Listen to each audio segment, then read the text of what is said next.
जिस तरीके से आज मेंशंस हुए थे स्टिंग के, विंस मैकमैन अगर होता तो ये तो लोग अपनी जॉब छोड़ चुके होते कब का। पहली बात तो हिम्मत ही कौन करता। तो यस मैं चैंपियंस ऑफ द वर्ल्ड, मैं हूँ 3DX चेतन। आज हुई रॉ के बारे में बात करते, काफ़ी सारी चीज़ें देखने को मिली और मैं समझ सकता हूँ कि एक जो मेन इवेंट वाला फैक्टर है वो आपको फील नहीं हुआ होगा, और या हो सकता है कि मुझे ही ऐसा फील हुआ, बिकॉज अल्टीमेटली अगर Roman Reigns and the rock में से कोई अगर नहीं आ रहा है तो फिर वो फील होगा। But kudos to Drew McIntyre, उसने फिर भी बहुत लाज रखी। एक ड्रू मैकिंटायर की क्लिप मेरे को बहुत बढ़िया लगी जो कि अभी उन्होंने अपने सोशल मीडिया पर डाली थी, जिसमें वो अरीना के बाहर थे और गाड़ी चला रहे थे, तो उसमें क्राउड बू कर रही थी और सीएम पंक का थीम सॉन्ग बजा के ड्रू मैकिंटायर वाइब कर रहा है अंदर। So that was actually good one. But खैर, सबसे पहले हम स्टिंग की बात कर लेते हैं, बिकॉज कल ऑल एलिट रेसलिंग का पेपर व्यू हुआ था, उसमें स्टिंग का फाइनल मैच देखने को मिला। अगर हम ये देखें कि किस तरीके से लोग अंडरटेकर और स्टिंग को कंपेयर करते थे, तो फिर स्टिंग का रिटायरमेंट लेना भी बहुत बड़ी डील है। And for guys like us, खैर स्टिंग के बारे में तो मेरे को ऐसा लगता है कि 1980s से भी अगर कोई देख रहा है तो उसके लिए भी स्टिंग का बिल्कुल वैसी ही जर्नी होगी जैसी हमारे लिए होगी, क्योंकि हमने भी जब TNA इम्पैक्ट रेसलिंग में देखा करते थे तो हमारे लिए भी वो आइकॉन ही है। तो जब वो रिटायरमेंट हुई तो ऑब्वियसली इमोशनल मोमेंट रहा। एंड सबसे बड़ी बात ये लगी कि ग्रीन्सबोरो नाम का जो शहर है कैरोलाइना में, जो भी है यार क्या है, जहाँ से जेफ हार्डी है, तो उन्होंने 3 मार्च को थैंक यू स्टिंग डे के नाम से डिक्लेयर कर दिया कि अब से इसको यही बोला जाएगा। मेरे को ये नहीं पता कि हर 3 मार्च को बोला जाएगा या सिर्फ इसी 3 मार्च को बोला गया था। सो दैट शोज कि यार स्टिंग की क्या वैल्यू थी उस शहर के लिए या फिर प्रोफेशनल रेसलिंग के अंदर, कंसिडरिंग कि आज माइकल कोल ने भी कैसे मेंशन किया स्टिंग का, कोडी रोड्स ने भी किया स्टिंग का मेंशन, सेथ रॉलिंस और स्टिंग का तो खैर कनेक्शन ही अलग है, उस पर हम बात नहीं कर सकते। बट ये एक और सुपरस्टार को रिटायर होते देख बुरा तो लगा, बट सुपरस्टार रिटायर हुआ तो हुआ। सोच रहे स्टिंग रिटायरमेंट ले रहा है और उसमें भी रिक फ्लेयर को सुपर किक पड़ी है यार। इस बंदे को कुछ नहीं होना। मेरे को तो लगता है आगे चल के कभी ब्रॉन ब्रीकर भी रिटायरमेंट ले रहा होगा ना, उसमें भी रिक फ्लेयर का इन्वॉल्वमेंट होगा और वो वहां पे भी पिट रहा होगा।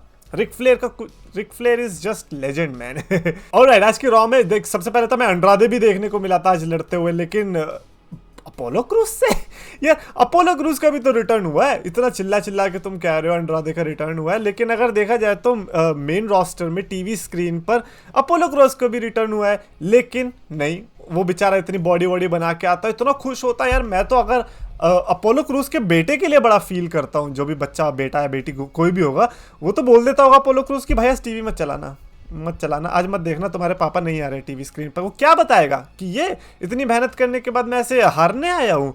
ऑब्वियसली बहुत बुरा लगता होगा यार, अपोलो क्रूज के लिए कोई इज्जत ही नहीं। और ये देखकर मेरे को बहुत बुरा लगा, क्योंकि लोकल टैलेंट होता तो चलता, मतलब वो भी नहीं चलता बट ठीक है 1% को, बट ये अपोलो क्रूज था यार, उसके लिए भी तो थोड़ी एक्साइटमेंट दिखा देते। अंड्रादे जीत गया, अच्छी बात है ना, बट अपोलो क्रूज मैन क्या ही बोले अब। उसके अलावा गॉन्टलेट मैच इन्होंने अनाउंस किया और जो भी जीतेगा वो लड़ने वाला है गुंथर से eight WrestleMania 40 for the intercontinental championship. और मेरे को बहुत बेकार लगी ये चीज, because they had that opportunity कि वहां पर जो है वो गुंथर का लैडर मैच कर सकते हैं, इंटरकॉन्टिनेंटल टाइटल और लैडर मैच की आपको पता है कि क्या हिस्ट्री रही है। और वही इस बार भी लोग एक्सपेक्ट कर रहे थे, कंसिडरिंग कि कितने सारे लोगों का लग रहा था गुंथर के साथ पंगा, जैसे कि चैड गेबल का चल रहा है, अपना सैमी ज़ेन का भी रिसेंटली इंट्रोड्यूस हुआ, शिंसुके नाकामुरा भी हमें लगता है कि इस सीन में जाना चाहिए। आज जिस तरीके से डोमिनिक को पीटा गया गुंथर के द्वारा, एक जजमेंट डे का भी बनता है। तो ऐसे में ये जितना भी गॉन्टलेट मैच करा रहे हैं between Sami Zayn, Chad Gable, Ricochet, Bronson Reed, Shinsuke Nakamura and Jordan Devlin, क्या नाम है जॉर्डन डेवलिन का, क्या नाम है यार, अच्छा जो भी नाम है, जजमेंट डे का हाँ जेडी मैकडोना, या बहुत अच्छा याद आया, जेडी जजमेंट डे, उससे याद आया मेरे को। तो इन लोगों को ऐड करते अब गंतर के साथ और वो intercontinental title match, ladder match बना देते, वो बहुत बेटर ऑप्शन होता। So for me I think, मेरे को लगा कि डब्ल्यूडब्ल्यूई ने यहाँ पे बॉल ड्रॉप कर दी, काफ़ी ज़्यादा पोटेंशियल यहाँ से वो लूज़ कर सकते हैं अगर यहाँ से वो एक ही विनर ले जाते हैं तो। बिकॉज आप अभी भी देखो लैडर मैच की वैल्यू, जो उनकी विनर्स आए हैं उनकी क्या रही है। जैक राइडर ने जब आईसी टाइटल जीती थी, डैनियल ब्रायन ने जब आईसी टाइटल जीती थी रेसलमेनिया 31 में, तो वो एक अलग ही दिखता है, एक सिनेरियो अलग ही दिखता है। तो मैं बस उसी लिए एक्सपेक्ट कर रहा था, बट अब तो ऐसा लग रहा है कि डब्ल्यूडब्ल्यूई ने हक दिया, ये गॉन्टलेट मैच करा के हक दिया। अब इसमें भी अगर इन्होंने सिर्फ रिकोशे टाइप सुपरस्टार जिता दिया तो हो गया काम। अच्छा, आइवार की बात मेरे को बहुत सही लगी थी। मेरे को लगता है कि आइवार भी वो बंदा है जो कि मैं शायद से देखना चाहूंगा, बिकॉज इम्प्रेस तो किया है बंदे ने जिस तरीके से। मेरे को वाइकिंग रेडर्स बिल्कुल भी पसंद नहीं आ रही थी, और सोलो होने के बाद उसने ऐसे मैचेस जो दिए, सिंगल्स मैच, तो उसमें मेरे को लगा कि यार ब्रॉन्सन रीड अगर है तो फिर आइवार को भी होना चाहिए था। That is my suggestion. But again, जा तो इनमें से भी एक ही रहा है तो फायदा क्या है। उसके अलावा यार ये बेकी लिंच वाला क्या सीन चल रहा है। Becky Lynch and Nia Jax का मैच देखने को मिला, बीच में लिव मॉर्गन आ गई। लास्ट वीक भी हमने देखा था लिव मॉर्गन को कुछ तो हो रहा था, मेरे को पता चल गया था कि खुजली करने वाली है बीच में आके। सो क्या हमें रिया replay versus Nia Jax versus Becky Lynch versus Liv Morgan ये फेटल 4-वे देखने को मिलेगा क्या? Because if that happens may be लोगों का इंटरेस्ट हट जाए, but at the same time it is interesting, natural progression है। प्लस लिव मॉर्गन के फैंस चाहते हैं, मतलब काफी ज्यादा फैंस है जो कि लिव मॉर्गन को चाहते हैं इस मैच के अंदर, तो उनको भी अच्छा लगेगा देखने में। और एक हमें काफी बड़ा हील देखने को मिलेगा, and that is Nia Jax. भाई आज नाया जैक्स ने जो ड्रॉप मारी थी ऊपर से चढ़ के, भाई साहब, ब्रॉक लेसनर और बिग शो के टाइम पे अगर रिंग टूट सकती है तो मुझे यह बताओ नाया जैक्स के टाइम पे क्यों नहीं टूटी? क्यों हक नहीं था उस रिंग का ना टूटने का? मेरे को बस ये आंसर चाहिए। ऐसा क्या है नाया जैक्स के अंदर कि वो रिंग नहीं टूटी? And kudos to Nia Jax for not saying माहौल after that drop. That was destructive man. Becky Lynch का कुछ भी हो सकता था यार, क्या पता ड्रॉप से पहले वो बेकी लिंच थी और ड्रॉप लगने के बाद that she is just Becky Lynch now.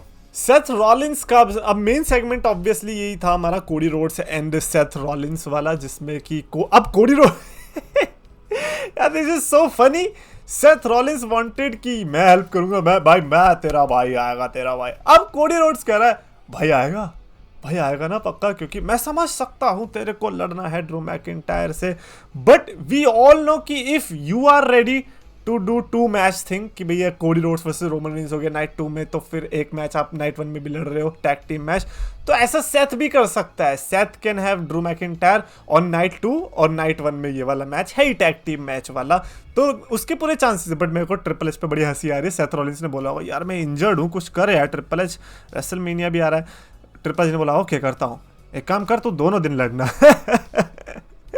एक टैग टीम मैच में लड़ना और एक ड्रू मैकिंटायर से लड़ना। देखो यार आज मेन इवेंट में जिस तरीके से ड्रू मैकिंटायर और जे ऊसो का मैच था, एंड देन जे ऊसो के ऊपर पूरी ब्लड लाइन आने को तैयार हो गई, देन सेथ रॉलिंस आए बचाने, तो और सेथ रॉलिंस को जब क्लेमोर पड़ी ड्रू मैकिंटायर से, तो वो एंड था आज शो का।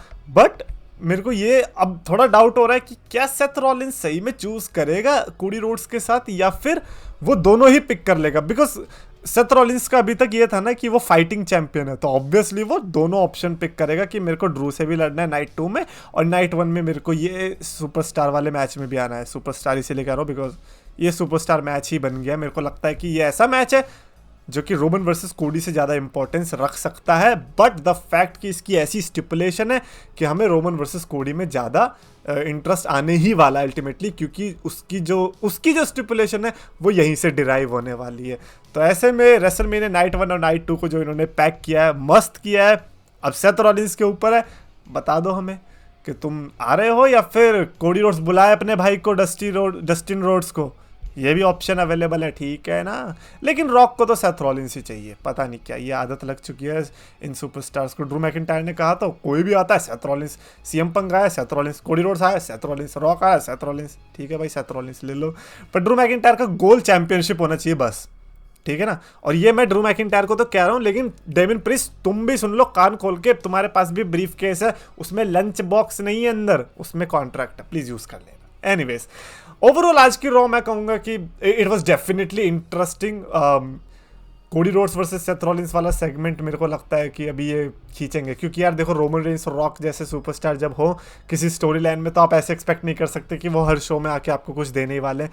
तो ऐसे में इस तरीके से ही खींचना पड़ेगा, and I understand that. So I will be waiting कि सेथ रॉलिंस का क्या रिस्पॉन्स होने वाला है। मीनवाइल अगर मेरे को रॉ को रेट करना होगा out of 5, I think I would go with solid 3.75 out of 5 की star rating. Definitely would love to know your opinions, और अगर आपको वीडियो पसंद है तो प्लीज लाइक और शेयर कर, चैनल को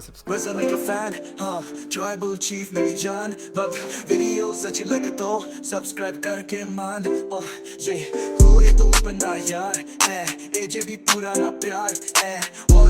Kaya bada pangga Karta मैं टोनी को नंगा मैं 3D X10 Ultra wrestling friend 3D X10 3D X10 Ultra wrestling friend 3D X10 Ultra wrestling friend 3D X10